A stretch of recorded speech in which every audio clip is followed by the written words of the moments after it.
It's always difficult to figure out where to start when you're trying to contextualize Argentina's economy. It's been quite a year for Javier Milei. I guess very few people in the Anglosphere knew about him 2 years ago. He does. How is it that Argentina elects such an outsider? There must be a lot of what happened before Milei that we're not getting whenever we get coverage from Argentina. But I think part of the reason why a man like Milei becomes president is because of everyone that came before him. And the fact that after Macri failed to turn it around, the only one calling for a radical change was him.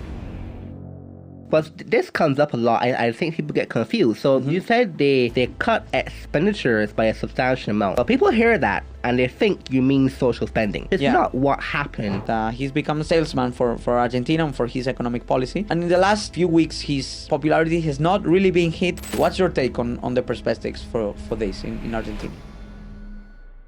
Hi, everyone, and welcome to episode 2 of the Capitalismo podcast. I'm again joined by my co-host, Diego. Great to be here, Rashid. And we are going to be discussing one of the most controversial, important, topical issues right now in Hispanic world economics, which are the reforms of President Milei in Argentina. And this is actually going to be a 2-part episode. The first part, this one, we're going to discuss the economic reforms and the context for them. And part 2, the next episode, we're going to have a more rounded conversation about the political ideology of the Milei government and also how that will impact Argentina in the future. So, Diego? Yeah, I mean, it's been quite a year for Javier Milei. I guess very few people in the Anglosphere knew about him 2 years ago. But now the man is everywhere. And you and I have had some encounters with Milei through the years. I can share some anecdotes as a few years ago, he would just pop over in different events, libertarian events held here in Spain. He would fly over to attend them, like the Juan de Mariana gala dinner that is held every year by the Juan de Mariana think tank here in Spain. He would fly over from Argentina to attend those. And he would also partake in some other political events, so you would see him around. But I guess some people did think he could make it all the way to the presidency, but most people didn't. But the man always had this faith that he could turn Argentina around. He surely believed in himself and surprised everyone when he was able to grab the presidency in the 2023 November election. The last time I've met with him was in June 2024. You were there, and I was given the honor of hosting a gala dinner in his honor. So it was there was a point in which the Spanish government, which had grown extremely angry that Milei would respond to some criticism that the Spanish government had issued against him, by referencing the Prime Minister of Spain's corruption scandals.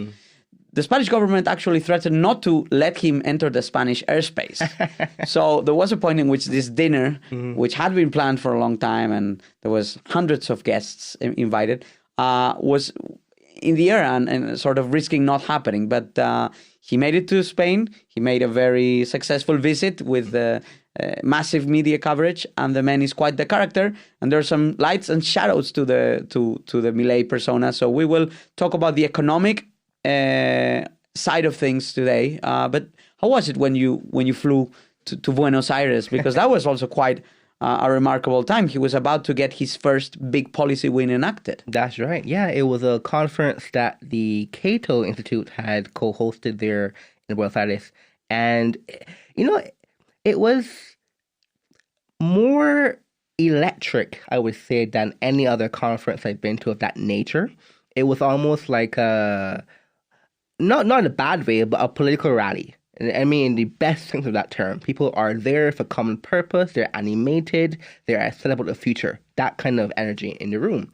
And then when Milei came in, it was just, applause. It was quite interesting to be an economic conference with that kind of vibe. And also, the same dinner here in Madrid, when he received the prize from Juan de Mariana, it was like I think it was like almost 1 a.m. and he's still giving an econ lecture. So it's such a interesting crossover of personality types of this world of Milei and econ policy for sure. You know what? His advisors, which were very kind, they did kind of expect the president to be in bed by 12, right? And it was almost 12 when he began speaking. And they were all, a bit nervous that, of course, he's going to extend himself because he can't control himself. He loves giving an economics lecture whenever he's given the chance to. And but then they saw how relaxed he was, how emotional he was to be in front of his master, his mentor, Jesus Huerta de Soto, and to be giving this lecture. And they just smiled and told me, well, relax, don't hand him any notes about wrap this up. No, let him go on as long-winded as he wants to go. And yeah, that's him. He's quite the rock star at the end of the day. So we'll talk about some of the reasons why there is such a good perception of him in this podcast, because after all, we're about to do this deep dive 2-episode on him. And I would ask to you, he does. How is it that Argentina elects such an outsider? There must be a lot of what happened before Milei that we're not getting whenever we get coverage from Argentina. But I think part of the reason why a man like Milei becomes president is because of everyone that came before him. Oh, for sure. That is for sure. Yeah, so I'll give some context to the economic and political situation in Argentina that led to Milei. And to be honest, it's always difficult to figure out where to start when you're trying to contextualize Argentina's economy. But I think just for, it's not a 4-part episode. So just to speed things up a bit, I think the probably most relevant start point is the Menem era. With Carlos Menem, he was president from 1989 in Argentina, and he inherited a system that was just destroyed. The inflation, talk about inflation episodes again, the inflation around that time was around 3,000% annualized over the period. And Menem came in, part of Partido Justicialista, the Peronist party. I don't like the term Peronism because I think people attribute it some kind of ideology which it doesn't have. It's just like the conservative party in Argentina that maintains the interests of essentially the ruling elite, or la casta. We'll get to that at some point. Anyway, so Menem inherited this economy as part of the Peronist party, and he decided to go through these reform episodes. And granted, it was a very correct directionality policy. He did a lot of privatization. He sold off some state assets, like for example the oil company and so on. And he also installed with his minister, Domingo Cavallo, who is famous or infamous, depending on who you ask that question to. And he installed the famous convertibility plan. And that obviously stabilized the monetary system. It was a 1-to-1 peg between the peso and dollar. Fixed exchange rate. And the liberalization reforms of Menem really attributed some growth through that period. However, it didn't go deep enough. It's also the problem. Also, of course, the miraculous corruption that was going on at the time, still in the elite parties there, where you would have these infamous photos of Menem in Ferraris and stuff in Buenos Aires. You have the Minister of Environment at the time. She's on the cover of magazines in fur coats.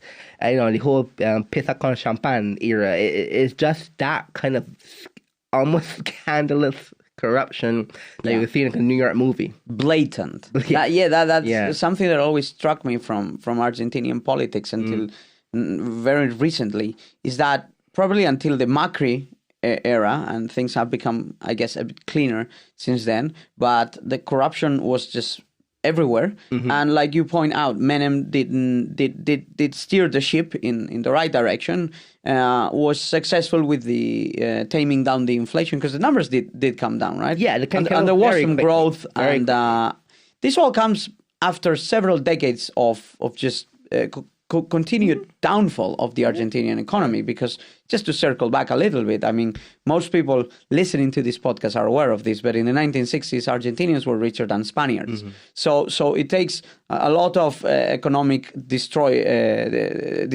to take place, and they all happen in Argentina. They've had them all. Hyperinflation, corruption, and just massive intervention in the markets. Yep. Under Perón, under the military junta, and then, they get to a point in which reforms like the ones that Menem enacted made sense, but it was just a decade, right? Just the 1990s. Well, it was just a decade, but also the reforms didn't really go where they should have gone because the social spending never came down, public spending never came down, transfers to the provinces never came down. In many ways, they increased in many aspects. The external debt profile increased substantially over time as well. Again, because the spending happened. But then when you have so much of your economy that is subject to these, current account deficit, fiscal deficit, the external shocks are going to obviously hit you very hard. So when you had the tequila crisis, for example, and you have all this. And it hurts Argentina. Exactly. It hurts Argentina severely. And because of the convertibility system, which I think was good plan, people always complain about this monetary policy. Oh, you need to adjust the monetary policy. No, that's not true, but perhaps different conversation. Because they had the monetary straitjacket, they needed to adjust fiscal policy and refused.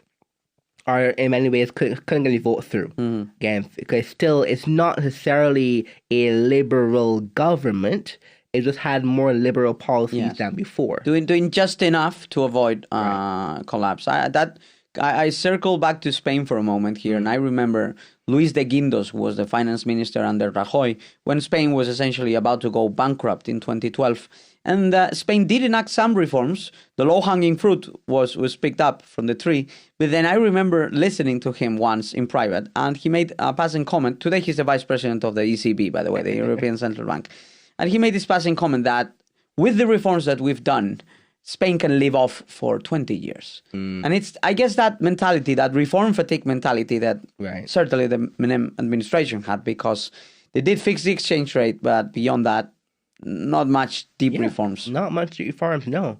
So that really led things to a spiral, given all these external shocks around the time in the 90s, coming late 90s also, where now you have probably the most famous crisis in Argentina, should be 2021-2022 crisis.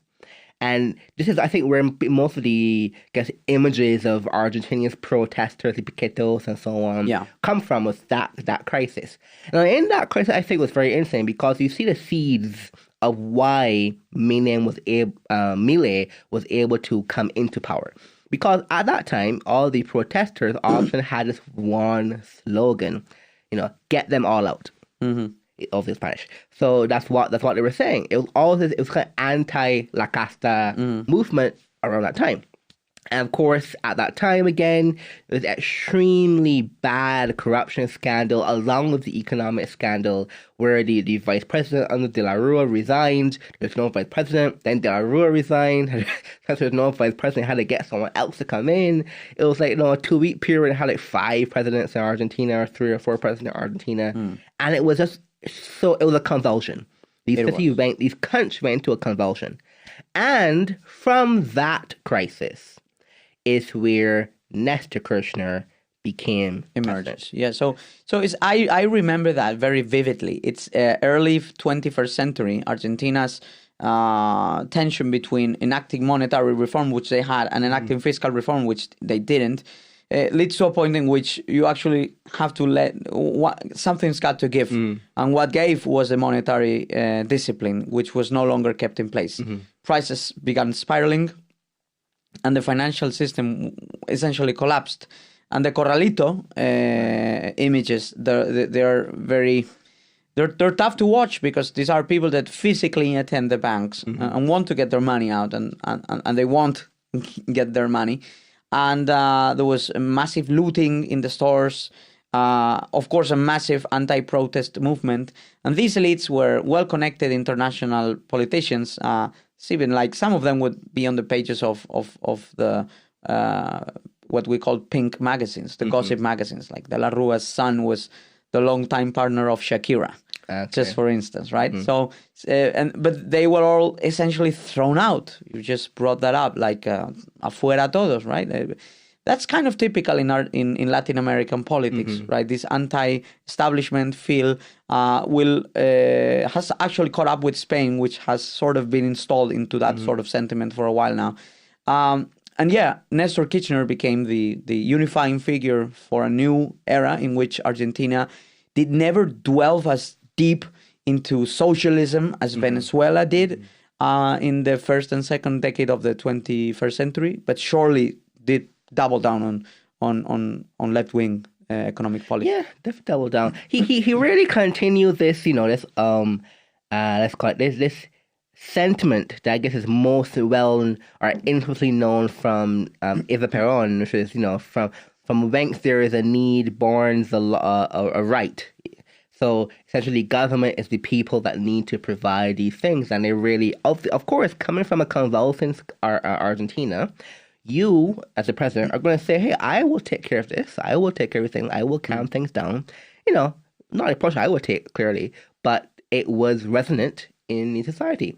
And he came in to finish the previous term de la Rua, but then he did the election and he got his own mandate in 23. And essentially it was left-wing, light socialism for next term. But then, strangely, I don't think people have very good analysis on this particular thing happen.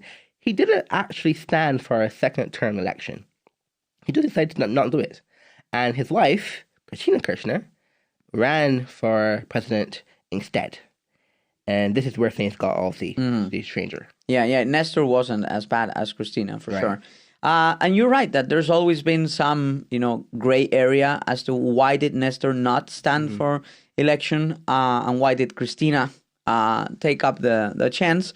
But the fact is, she did great in the polls, and it did not matter. Apparently, it did not matter that she would be, wearing this fur coat and this Rolex and hugging poor people on the streets. People saw her as this new version of Eva Perón. That's right.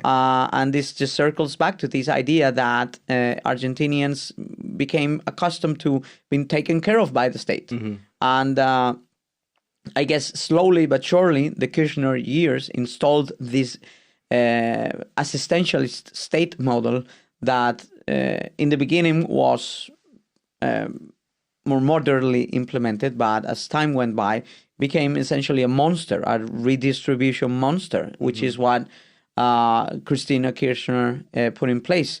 And when times got tougher for Argentina, especially because the price of gas and other exports went down, she essentially took the Bolivarian route and she expropriated and took control of private assets, and then the socialism really began in the last few years of her presidency, which, by the way, was mirrored with corruption scandals. Again, more and more. From the outset and throughout. Yeah, and I think one of my favorite, favorite, it's sure to say it, but one of my favorite episodes of the early Cristina administration was there was a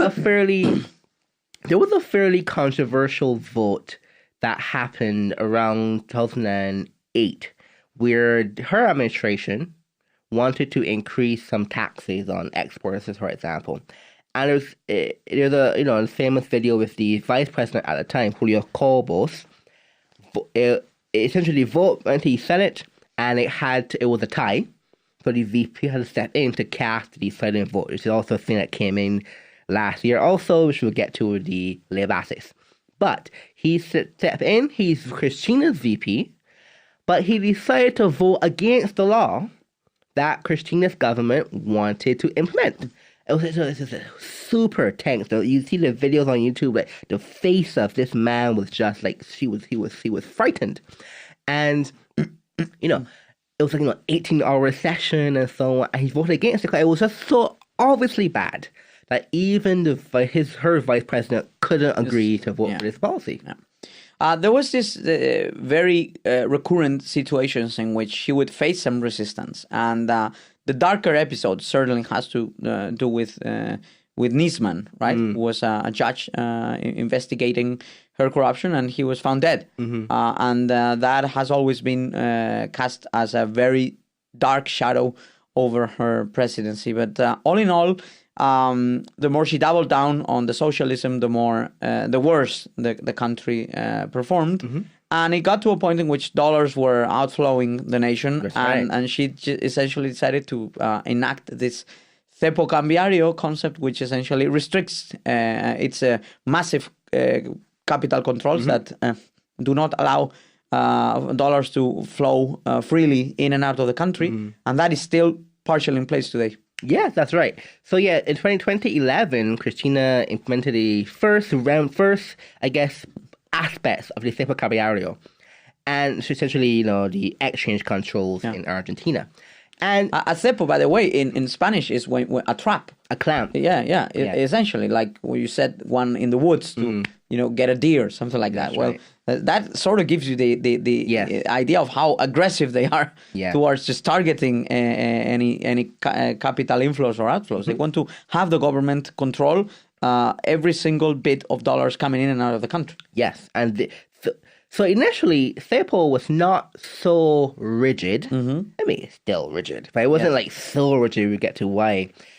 And I find it curious also. So this came into place in 2011. Again, the first aspect came into place in 2011. And it's actually not that long, because she had one election again, so it's second term now. And her husband died, again, very abruptly. Yeah. And I would say, though, Cristina Kirchner is so good at talking to people. It's very different between, for example, when she gives her addresses to the nation, the camera is like right down to her face level, up to her face, like she's talking to like her friend, versus like, for example, the Milei pull camera back, the full team. It's a very different approach entirely. I always find that striking. Yeah. So her husband died, she's fully in black she was off that time. So she was the widow. Yes, she was like the widow. So obviously that sentiment towards her came into place, and she actually had a big uptick in her popularity. Yeah. So then she put on these exchange countries, capital controls, and the rationale for it at the time was, well, hey, the government needs these extra dollars to pay our bills. We got to take care of everyone. We got to pay the bills. We can't have people just taking money out to invest in houses in America. That was not always the only problem, but that was a thing she would say. And that is the same sentiment. The government needs to take care of things, so we have to reduce your freedom a little bit more, essentially. Yeah, well, you're kind of owning your population's economic choices.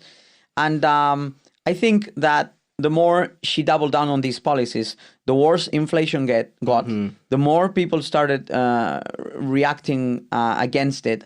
And that opened the door for political change, which was represented by Mauricio Macri, who had been the governor of Buenos Aires, had been a successful businessman. He was known in classical liberal and libertarian circles to be, a friend of President Aznar and Mario Vargas Llosa and the like.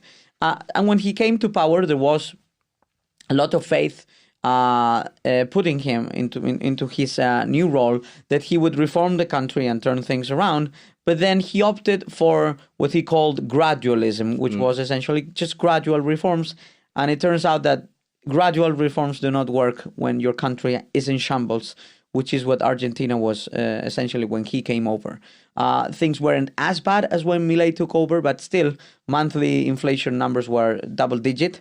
And Macri essentially did not deliver. He was not able to pass the reforms that some of the people in Milei's team today were asking him to do. Right. And he did not go deep enough, which again repeats the story from the 90s. Right, that's right.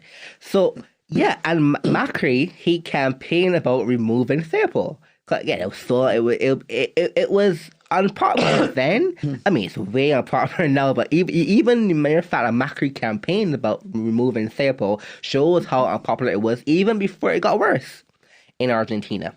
And yeah, so he won, and then many people he put in place in his administration, including Felix Schwarzenegger, who is now also in Milei administration as well, Caputo as well.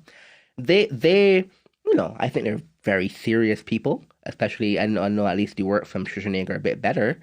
Very serious people, and they were trying to convince Macri, hey, we need to actually do more of this liberalization type stuff. And Macri, for, I assume, his political calculation, actually, we know because his biography kind of mentioned this kind of thing, in his political calculation, he didn't see it as plausible to do these things so quickly. Can't be done. Can't be done. Can't be done. The thing is, this is important to keep in mind. There's two key ministers under Milei. They were both key members of the Macri cabinet. You just named them. The man in charge of the treasury now, Luis Toto Caputo, he was a key member of the Macri government as well, and he left. And there was essentially tension about how deep the reform should go. And for a long time, some people, even when he was appointed to be minister by Milei, some observers thought, well, why is he just going back to these guys that did not get anything done? But I guess Milei knew that deep down the problem was never those people, but rather Macri's lack of commitment to getting these reforms passed and go deep enough. Same with Schwarzenegger. You just brought him up. He's the minister of deregulation under Milei, but he had been giving a lot of trust under the Macri executive, and Macri ultimately did not sign off into any of these significant reforms. Right. So I think he had a promising start. I think he passed 10 deregulatory actions that were very positive on, week one, and then just no progress. So Argentina did improve.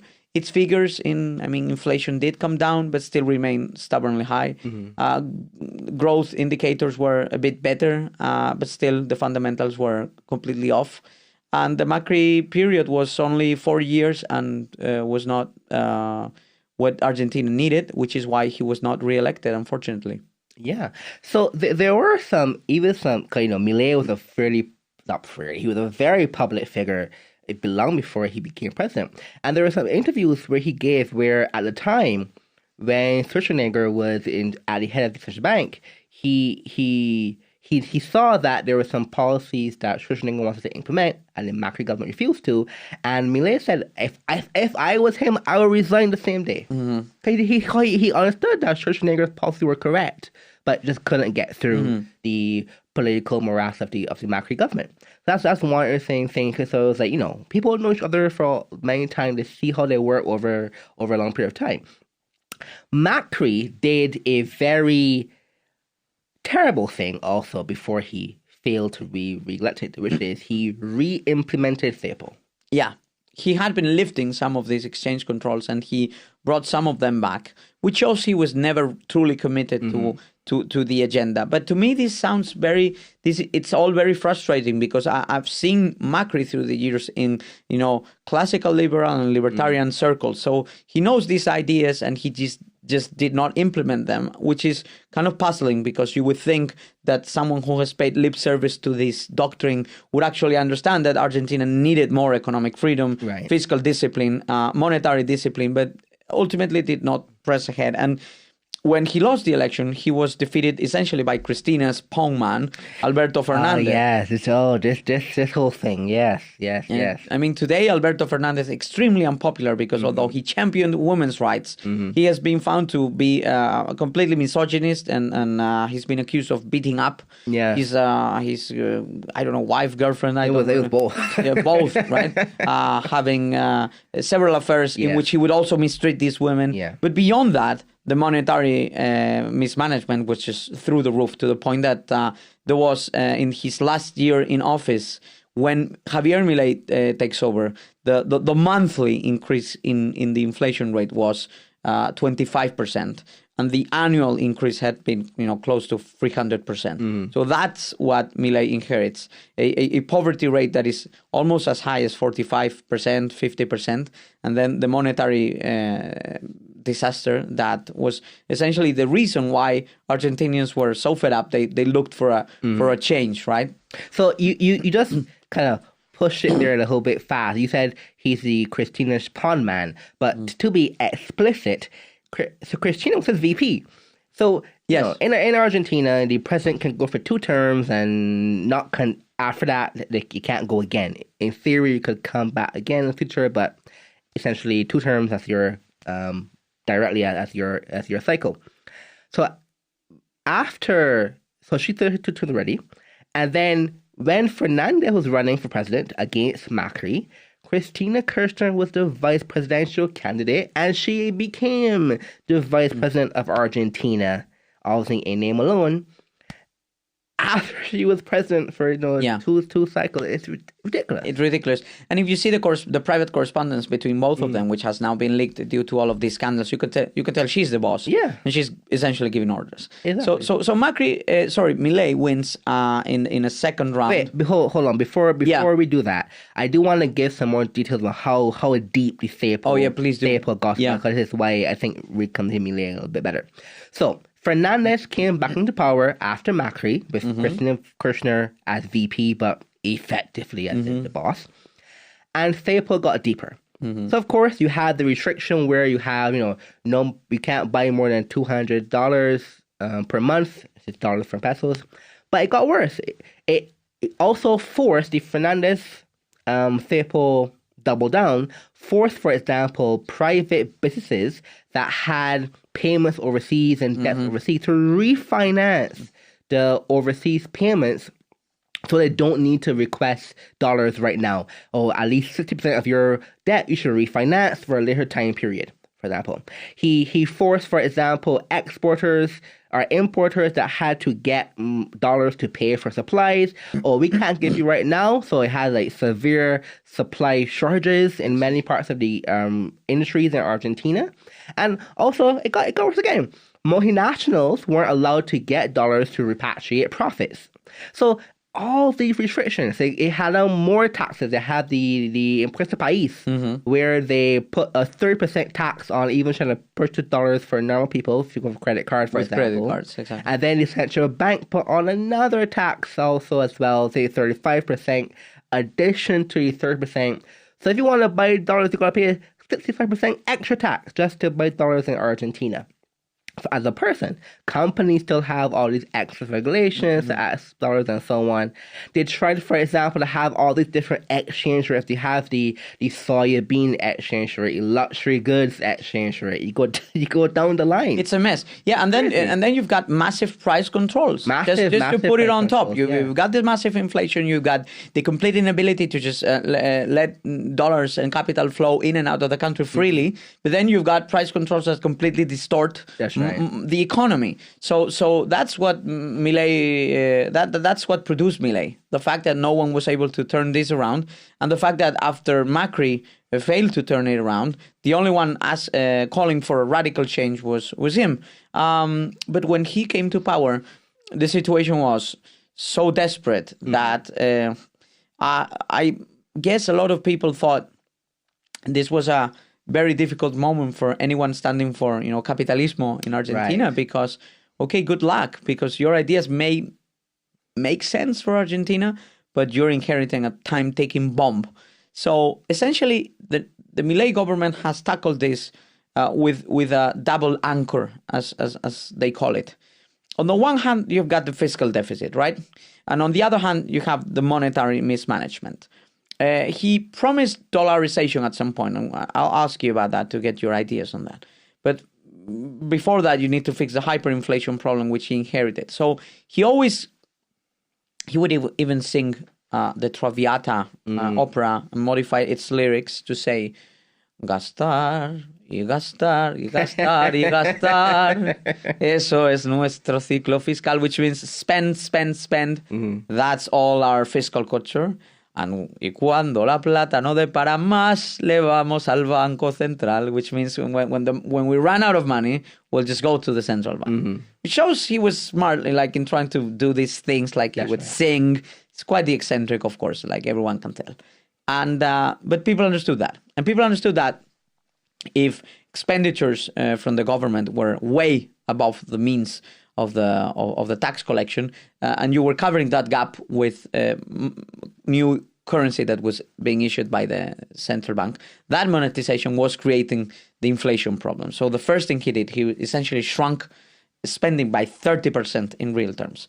And that's essentially the largest fiscal adjustment ever in modern history, beyond maybe cases of failed states or wars or anything like that. But the IMF has recorded no other adjustment in year on year, and it wasn't even year on year. It was in a month. In a month, he had shrunk 30% of expenditures, and at the same time, this allowed him to have a budget surplus from the get-go, and that allowed him to freeze monetary issuance and freeze the monetary base, as it has been frozen for more than half a year now.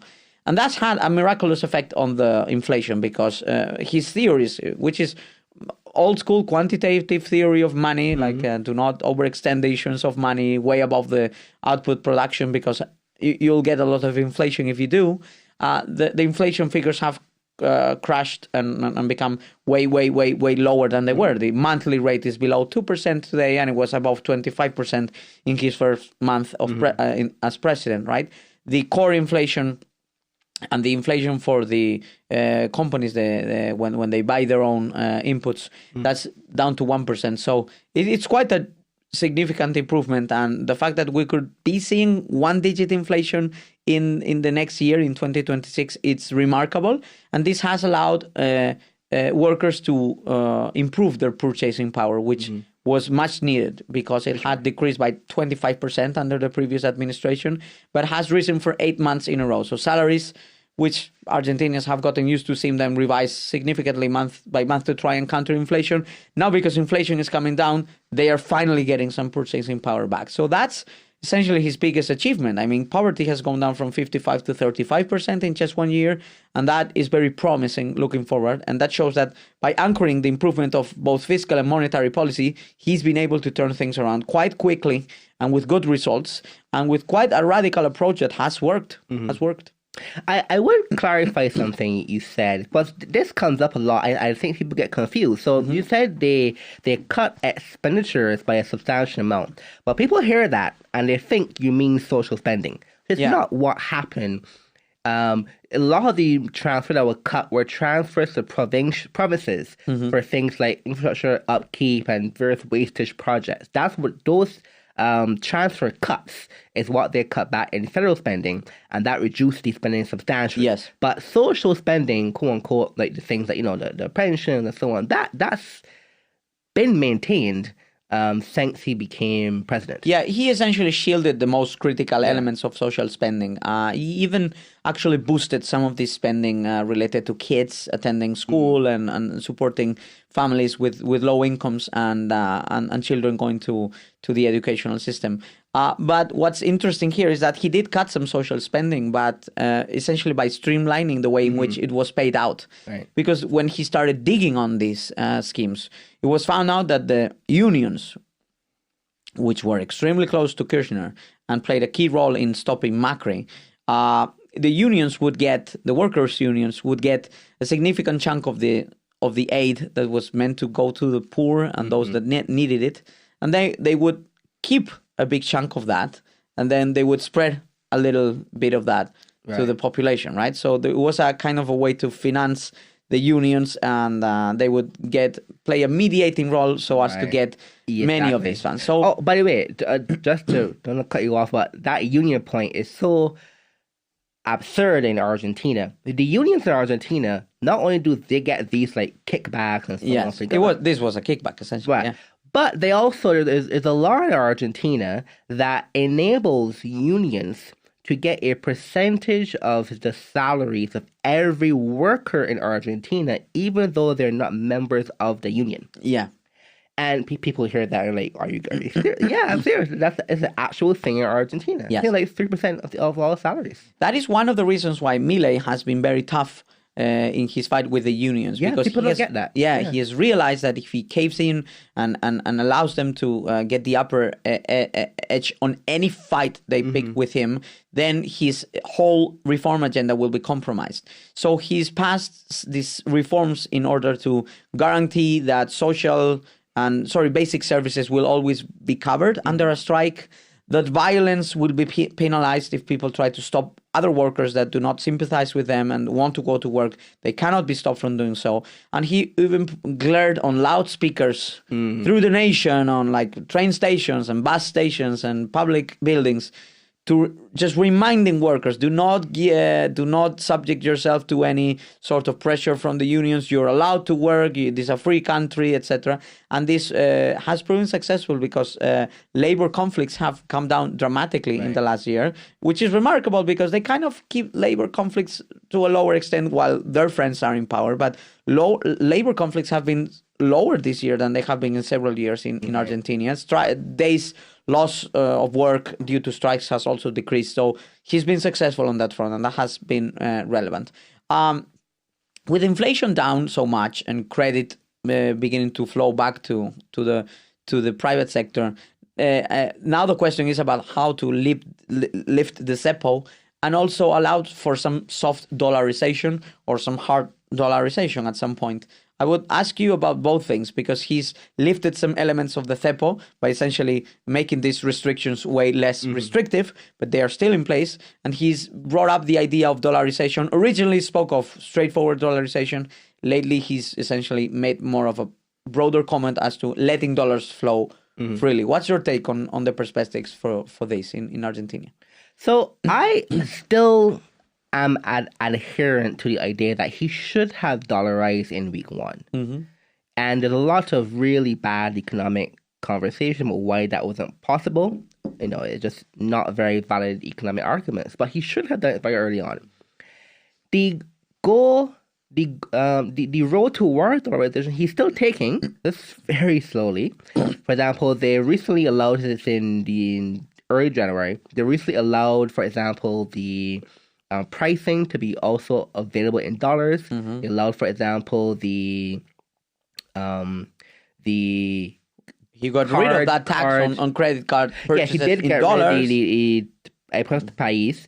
It also allowed, for example, the payments to be automatically in POS systems to be also offered in dollars as well. So, you're setting up all these little things to allow dollars to flow very freely to eventually get to a staple removal. But I really think they should have done dollarization a lot faster. But it's a difficult political thing because it's very difficult to do dollarization via executive power alone.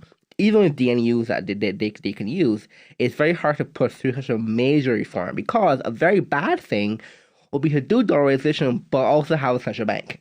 So doing it properly, I think, was a very politically charged problem, given they don't have that much support in Congress, structurally speaking. That this kind of like eking out dollarization is probably the best they can do. I believe that dollarization would be the best solution because when you look at the Menem years, you realize that it gets to a point in which good monetary policy may become hard to maintain. So the best way to not have any temptations there is to just get rid of it completely. Don't have and you and I, we both have ties to Panama, to Ecuador, and these two economies, they're dollarized. And many of the troubles that face Argentinians today, they wouldn't be on the table if dollarization was enacted. He's also allowed for contracts to be paid in and negotiated in dollars, which is interesting.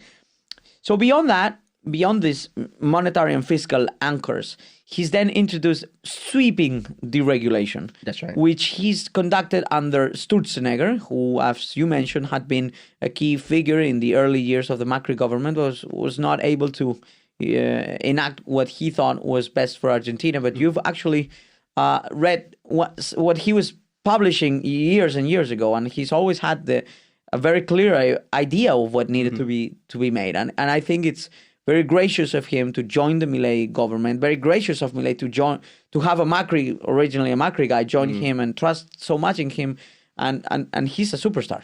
Yes. So the Sturzenegger aspect of the Milei reforms is even in the Argentinian media very underplayed. So so Sturzenegger is a very serious economist. PhD from MIT. He was a professor at Harvard for a little bit, also UCL, also obviously in Argentina. All the credentials. All the credentials. Yeah. He was in academia in Argentina. He was a politician in Argentina for a few years in Buenos Aires. He worked he was the head of the National Bank. He was in Central Bank. He was actually also involved way back when in the 2001 crisis, also Caballo and so on. So he just is there. He knows the thing so well. And there's the book we have there behind you. He wrote a book 2013, essentially saying, hey, I don't want to leave Argentina. I want this country where I'm from to be better. Here's what you should do. And of course, deregulation aspects was a key sentiment in the book. And of course, we can see very clearly that's what he's doing now under Milei. What I would say is also very interesting that got people very shocked. I think if they're not following, you got very shocked.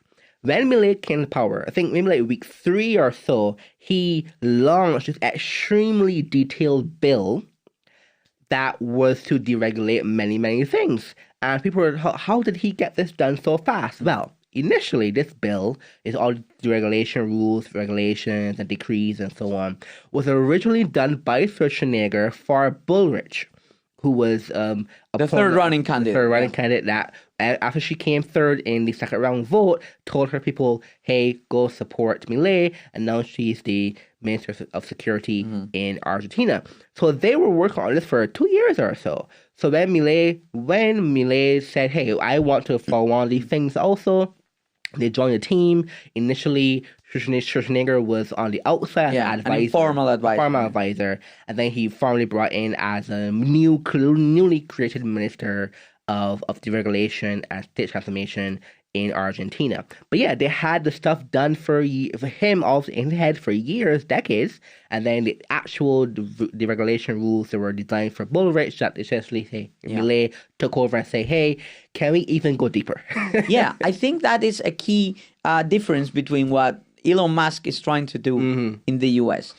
He's looking at spending, not so much at deregulation, and he's looking at it now that he's a part of the Trump government. But with Schwarzenegger, you have someone that knows the beast from the inside, right, and that has worked in order to know how to unlock many of these completely rigid situations that the Argentinian economy presents. So, like you brought it up, like he would show these stacks of paper of how much regulation he believes should be gone, and I think there's 2 stacks this size. For those of you watching on video, I'm speaking at least, how many inches is this? Like 12. Yeah, like 2 big mountains of 2 12-inch mountains of paper each with legislation he wants to get rid of completely. And I think that is a key lesson because every government wants to try deregulation now. That's the cool thing these days. And couldn't agree more that this needs to happen, right? But very few people get that you need to go very deep and that deregulation is hard to enact because you need to look at dozens of hundreds of laws and regulations and orders and price controls and so much that has been put into place through the years and that has accumulated and is an effective drag on the economy that is as bad as taxes, if not worse. If not worse. And Schwarzenegger, because of his very interesting profile, he knows the beast from the inside. He had prepared this deregulation plan, and I think it was very positive that when the Macri candidate, Patricia Bullrich, when she ended up third with a very good result, might I add, because essentially it was a freeway tie, the first round, right? It was all in the margins. Then she clearly sided with Milei, which is not something that you see in Latin American politics very often.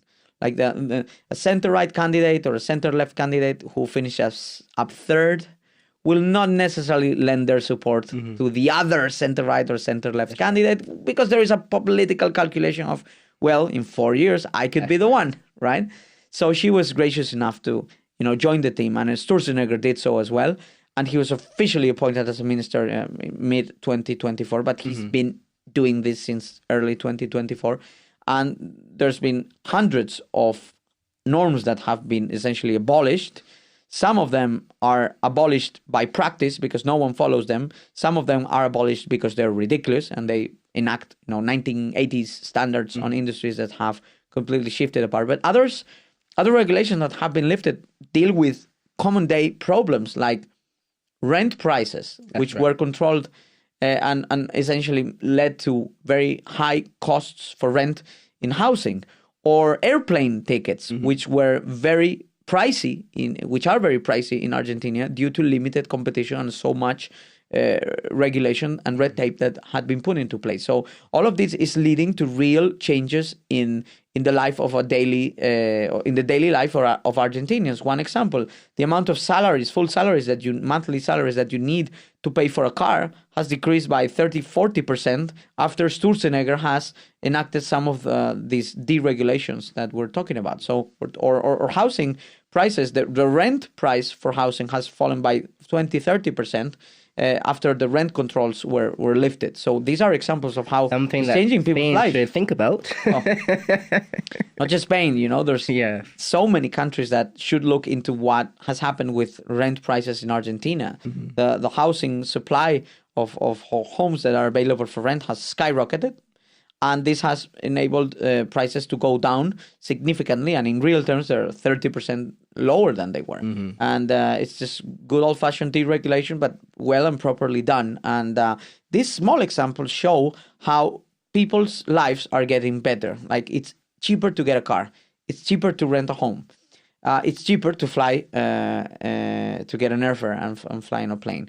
And slowly, these small things compound to this reduction in poverty, increases in purchasing power for regular folks.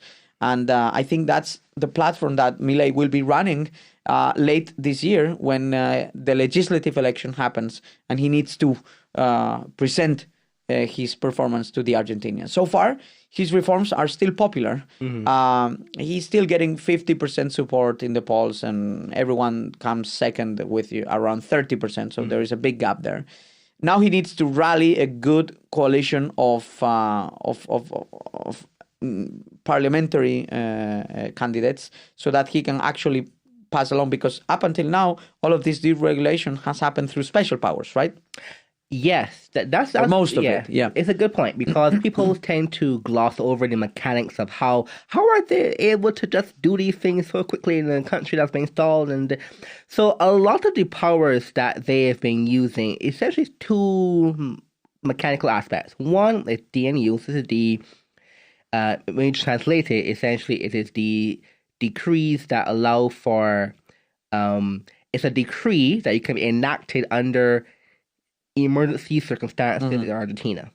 So that's one aspect, which is, if you are an American listener, somewhat similar in effect to an executive order that you can do in America, somewhat similar.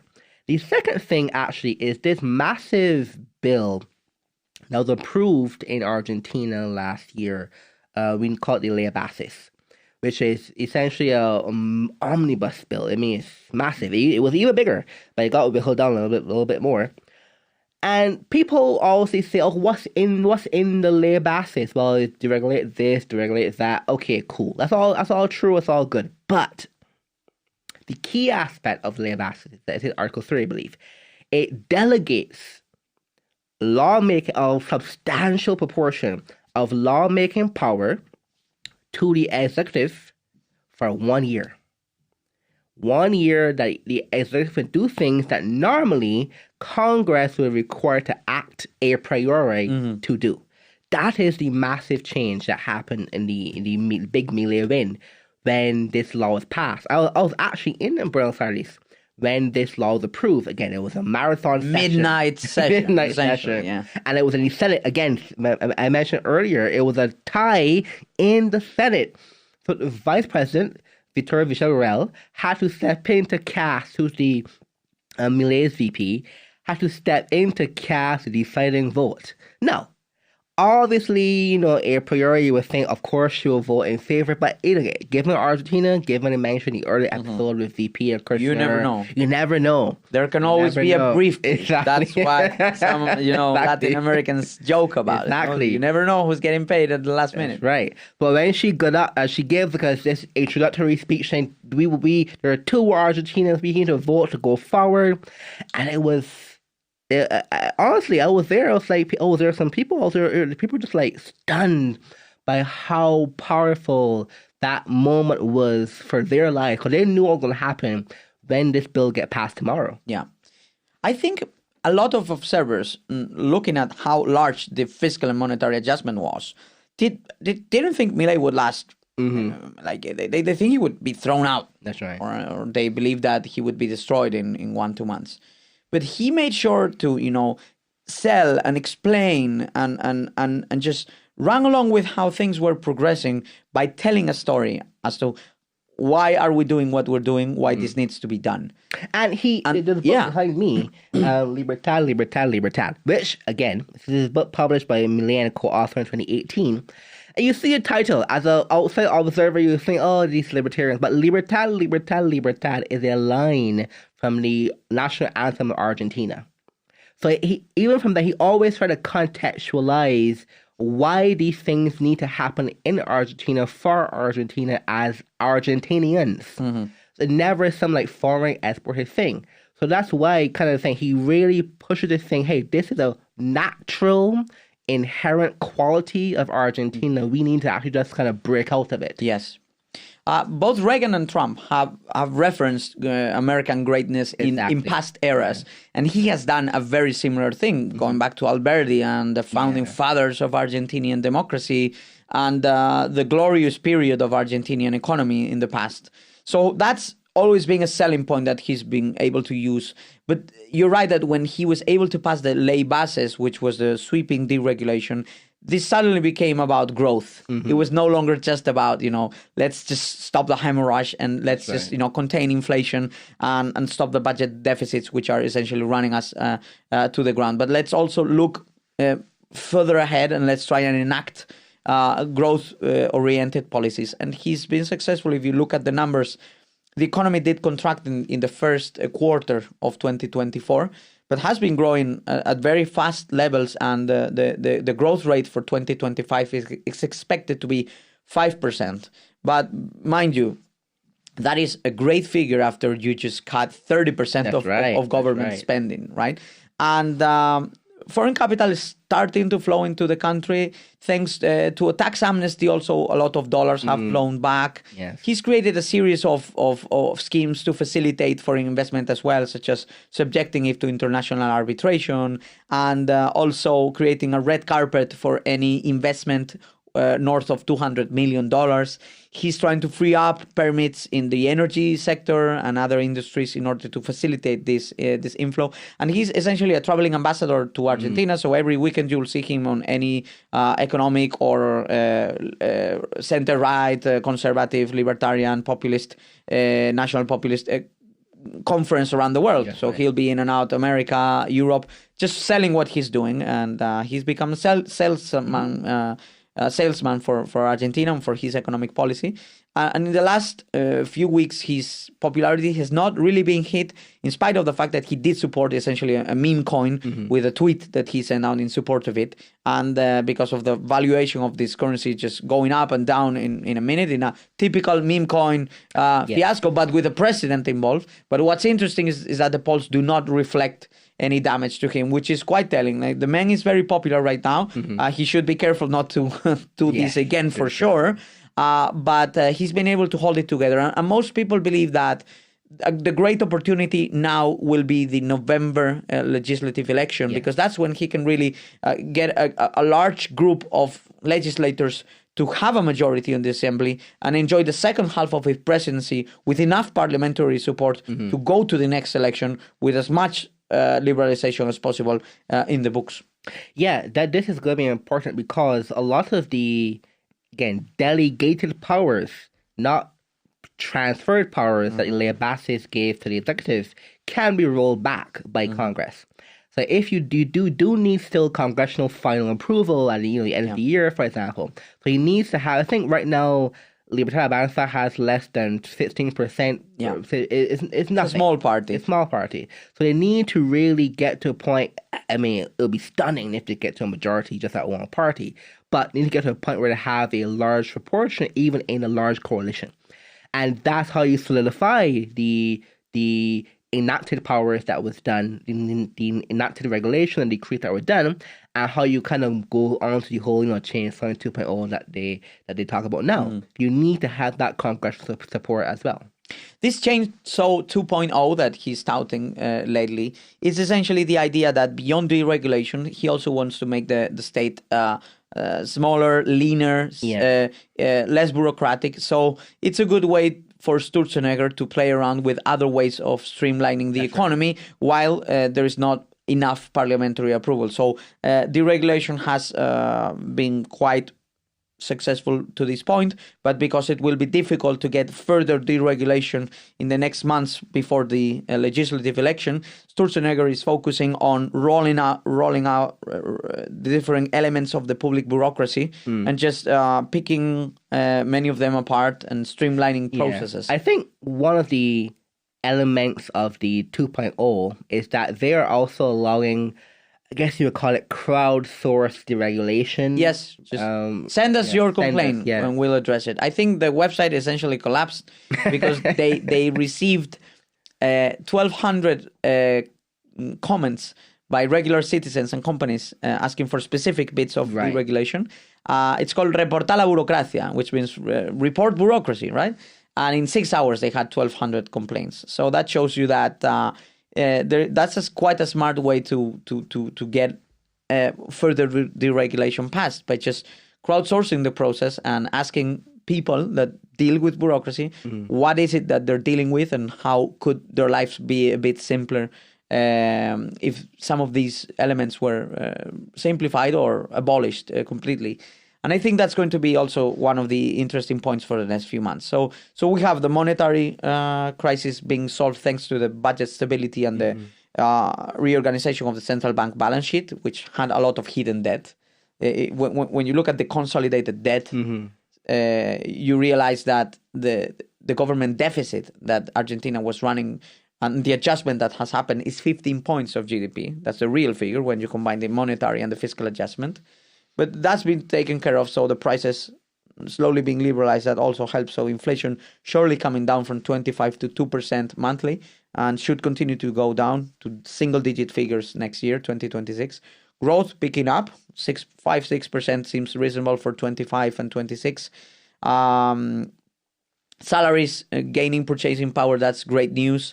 Poverty rates that hovered above 50% today at around 35 and just keep plunging down, which is fantastic for those suffering in dire situations. The rate of reduction of poverty equates to 25,000 poor people less every single day for the last year. So that's quite remarkable. That's 8 million people being lifted out of poverty in 1 year. And then you've got deregulation now as the key selling point of this government moving forward. So we'll be talking about the political elements in the next episode, but I think we've kind of covered enough ground to give everyone a deep dive into what things looked like before Milei and what has been the priorities of the Milei government in the economic side of things and the results that they have achieved in the last year or so. Yeah. The Milei administration has done a great job. I people tend to say miraculous. I don't like that term because it's just very standard economic policy that anyone at Mercatus institution will tell you should do this. Yes. So it's not miraculous. It's just, let's just do the thing that is obvious common sense policy. I'm a big believer in just common sense policy. But yes, in the next episode, we're going to discuss some of the political aspects because I mentioned earlier, if I just give a little snippet here, is that Victoria Villarreal, the vice president, she really saved the bill that essentially allowed these things to happen right now.